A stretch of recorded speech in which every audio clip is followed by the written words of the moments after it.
All right, so now let's walk through our two team Kali techniques with a disarm. So both of these are going to be against a forehand strike, and they're both going to use the same block where you round and shift to the right, block down at an angle, and trap the hand. For the first one, we're going to use what we call an anvil lock. Now on an anvil lock, you get your opponent's arm to look almost like they're doing a wing block.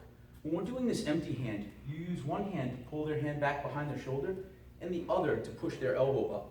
It's a really good way to get them off balance to take them on down to the ground. When we're using the Kali stick, we're going to use footwork and some different striking to have the same effect, but we're not going to take them to the ground. We're just going to use that lock as a way of disarming them. So we round in, we have the block and then the trap. I like to strike to the ribs and that's it, but you can follow through and you can do any strikes that you want as long as you end up underneath your opponent's arm before you try to do the lock.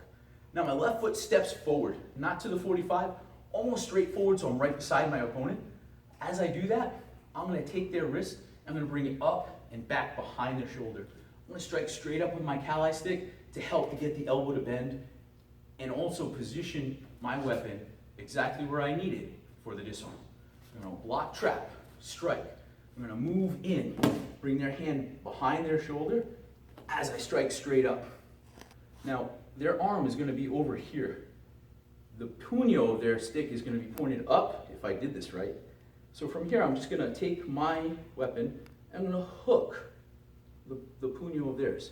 I'm going to step forward with my right foot, and then I'm just going to push forward and down with my Kali stick.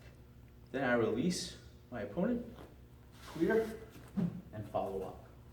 The reason why I want to take that nice step with my right foot at the end is because their weapon is going to look like this, and when you disarm them, it's going to pop back toward you. So if I'm standing this way, it's going to come back and hit me. If I'm standing here, it's going to go beside me.